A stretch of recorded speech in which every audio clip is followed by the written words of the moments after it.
સાથે સાથે ભણવાની શિક્ષા આપનારેલા આચાર્ય શ્રી પરેશભાઈ, આપ સૌને વિશેષ આશીર્વાદ આપવા માટે અને આપની જે જરૂરિયાત છે પૂરી કરવા માટે પધારેલા ડેમોલ ગામના વડીલો, આપ સૌને ભણતરની સાથે સાથે જીવન ઘડતરની શિક્ષા આપનાર એવા આદર્શ શિક્ષિકા બહેનો, શિક્ષક ભાઈઓ અને સભામાં ઉપસ્થિત મારા વાલા ભગવાનના બગીચા પ્રિન્સિપાલને અવશ્ય 100% યાદ કરશો, કેમ કે એમના ભણતરની અંદર કમાવાની કે પૈસા લેવાની ભાવના નથી, પણ વિદ્યાર્થીઓને કંઈક પ્રાપ્ત થાય. મને ખ્યાલ છે 2 વર્ષ પહેલા એક વિદ્યાર્થી કે જે પોતાની જાતે ઓનલાઈન કરીને કોઈ ગેમની અંદર ગુજરાત લેવલ પર પહોંચ્યો અને એનાથી પણ એ ભારત લેવલ પર પહોંચેલો સ્ટુડન્ટ એકદમ સાધારણ ગરીબ ઘરનો વિદ્યાર્થી, અને તે છતાં એણે ઊંચું પદ પ્રાપ્ત કર્યું. એની ખુશી સર્વ ટીચરોના ફેસ ઉપર દેખાઈ હતી અને એની ખુશી વધારવા બધા આપણા પરેશભાઈને દેખાઈ હતી. તે વખતે મેં જોયું કે પરેશભાઈનો ચહેરો ગુલાબના ટોટાની જેમ ખીલી ગયો કે એ મારો સ્ટુડન્ટ છે. એમ આપ સૌ વિદ્યાર્થી બહેનોને ભાઈઓ 10 ધોરણ અને 12 ધોરણ તમે આ બિલ્ડિંગની અંદર નહીં પણ માતાજીના મંદિરમાં વિતાડ્યા છે. હવે તમે બહાર જવાના છો.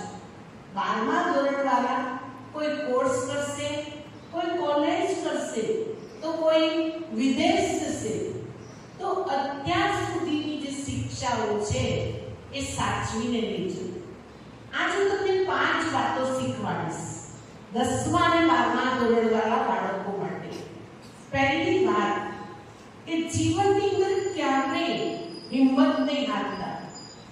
હિંમતે બચ્ચે મદદે, ભલે ગમે તેમ થાય.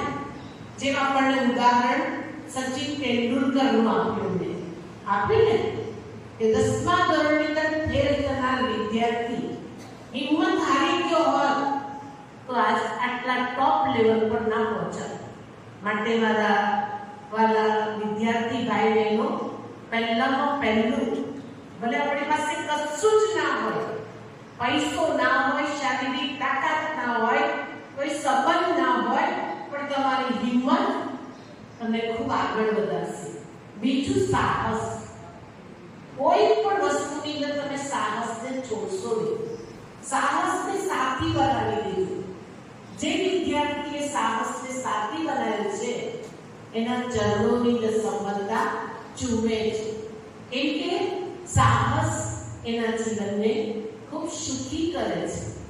કેમ કે કરતા જા કરોડિયું 100 વખત પડે પણ એની મહેનત છોડે નહીં. એમાં આપણી સાહસ. કેમ કે આગળ જતા તમે કોઈ ઉદ્યોગપતિ બનો કે કોઈ ફિલ્ડની અંદર તમે આગળ વધશો તે વખતે આ સાહસ કામ કરશે. એનું પ્રેક્ટિકલ ઉદાહરણ આપણા આદરણીય નરેન્દ્રભાઈ મોદી. એમને જીવનની અંદર ગરીબાઈનો પાઠ કર્યો. ચાંદની કીટલી લઈ અને જે ટ્રેનની અંદર બધાને વેચનાર વ્યક્તિ અત્યારે આપણા આદર્શ નરેન્દ્રભાઈ મોદી બન્યા. જે હિમાલયની ગુફાની અંદર ખૂબ સાધના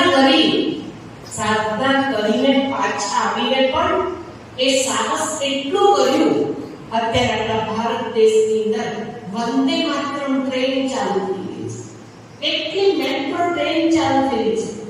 બીજા દેશની સંપત્તિને આપણા દેશ સુધી લાવવાની શક્તિ આપણા આદરણીય નરેન્દ્રભાઈ મોદીની અંદર છે. જો આપણા દેશના વડાપ્રધાનની આટલી શક્તિ છે તો એ શક્તિ આપણી અંદર પણ આવશે, પણ સાહસ છોડશો નહીં. ત્રીજું, સ્વાવલંબી બનજો. કોઈની પર ડિપેન્ડ ના રહેતા. જેટલા તમે સ્વાવલંબી બનશો ને તેટલા સુખી થશો. અત્યારે વિદ્યાર્થીઓ ક્યાં છે? પરાવર્તન છે. ઘરમાં જતાની સાથે ભક્તરે ધ્યાન ત્યાં નાખી દે, બુટે ધ્યાન ત્યાં નાખી દે. મમ્મી પાણી આપને, જાણે કે તમે મોટી કમાણી કરીને આયા હોય એમ આપણે મા ઉપર આપણે શું કરીએ છીએ? હક કરીએ છીએ. પોતાની જાતે પાણીનો ગ્લાસ નથી લેતા, પોતાની જાતે ભોજન નથી લેતા, પોતાની જાતે પોતાનું કામ નથી કરતા. અહીંયા બેઠેલા મારા વડીલો છે વિદેશવાળા, આટલા મોટા છે પણ બધું કામ પોતાની જાતે કરે. પૂછો પિનાકીબેન બરોબર ને? જગદીશ દાદા બરોબર? આ બધા લોકો સ્વાવલંબી છે, જે આપણને ગાંધી બાપુએ શીખવાડ્યું છે કે તમે સ્વાવલંબી બનો, સ્વનિર્ભર બનો. અને સ્વનિર્ભર બનનાર વ્યક્તિ કાલે સવારે મોટો કરોડપતિ બની શકે છે, કેમ કે બીજાની પર આધાર રાખતા નથી. ચોથું, હંમેશા જીવનની અંદર સંતોષ રાખજો. ગજધન ગોધન સર્વધન જબ નામે સંતોષ રૂપી ધન સબ ધન ધૂલ સમાન છે. કોકનો બાપુનો જોઈને આપણી ઝૂંપડી તોડવાનો પુરુષાર્થ ના કરો. જે મળ્યું જેટલું મળ્યું એનાથી ખુશ રહેતા શીખજો. અને એટલે બહારનું ગીત છે, દાલ રોટી ખાઓ પ્રભુ કે ગુણ ગાઓ, સમજો और સમજાવો થોડી ને મોજ બનાવો. સંતુષ્ટનો ગુણ હશે એ વ્યક્તિ સંતોષી નર સદા સુખ. અને છેલ્લું, હંમેશા આ મનને શાંત રાખવાની ટ્રેનિંગ રાખજો. આ મનને શાંત કરજો કે જેથી તમારું મન શાંત હશે તો તમારા મનની અંદર એકાગ્રતાની શક્તિ આવશે. તમે જે વાંચશો, તમે જે ભણશો એ બધું યાદ રહેશે. ત્યારે કે તમે શાંત ચિત્તે અભ્યાસ કરશો ત્યારે. પણ મનને શાંત રાખવાની ટ્રેનિંગ સ્વયંભૂ ભગવાન પરમપિતા પરમાત્મા આપે છે. સન 1937 થી ભગવાન આ ધરા ઉપર અવતરિત થઈ ચૂક્યા છે અને આ સૃષ્ટિ પર આવી ગીતા જ્ઞાન અને રાજયોગ શીખવાડે છે. રાજયોગ એવી કલા છે કે જે આપણા જીવનને આદર્શ બનાવે છે, દિવ્ય બનાવે છે, શ્રેષ્ઠ બનાવે છે, આપણા મનને શાંત અને શીતળ બનાવે છે. તો સમગ્ર વિદ્યાર્થી ભાઈઓ અને બહેનોને ખાસ મારા તરફથી દિલની દુઆ છે કે તમે આ સ્કૂલમાંથી બહાર નીકળો ને એક સાધારણ સ્ટુડન્ટ નહીં પણ એક હોશિયાર સ્ટુડન્ટ, બ્રિલિયન્ટ સ્ટુડન્ટ, આદર્શ સ્ટુડન્ટ બનીને નીકળો એવી મારી દિલની દુઆઓ છે. 10મા અને 12મા ધોરણની અંદર પરીક્ષા આપનાર વિદ્યાર્થી ભાઈ બહેનોને 3-4 વાતોનું ખાસ ધ્યાન રાખવાનું કે તમે અત્યારથી ઘણા સ્ટુડન્ટોને પરીક્ષાની બહુ ચિંતા થતી હોય અને એના કારણે પરીક્ષાના નજીકના દિવસોની અંદર કઈ ને કઈ તબિયત ઉપર નીચે થઈ જતી. માટે પરીક્ષાનો ભય ન રાખતા, પરીક્ષાનો ડર ના રાખતા, ક્યારેય તમે પરીક્ષા માટે ચિંતા ના કરો. જેટલું તમે ચિંતા કરશો એટલું તમારું ચિંતન ખતમ થઈ જશે. તમે જે વાંચેલું, તમે જે સ્કૂલમાં અભ્યાસ કર્યો છે એ બધું ક્યાંય જતું રહેશે ખબર નહીં પડે. એટલે પરીક્ષા હોલમાં જતા પહેલા આજથી રોજ સવારે 10 મિનિટ તમે જે ઈષ્ટદેવને માનતા હોય એના ફોટા સામે બેસી જજો અને એની સામે બેસીને પ્રાર્થના કરજો, ભગવાન પેન મારી અને બુદ્ધિ તમારી. હું પરીક્ષા હોલમાં બેસીશ પણ મારા બધા પ્રશ્નોનો જવાબ ભગવાન તમારે આપવાનો છે. હું જે લખું છું, વાંચું છું એ બધું મને સમય પર શું કરવાનું છે? યાદ રાખવાનું છે.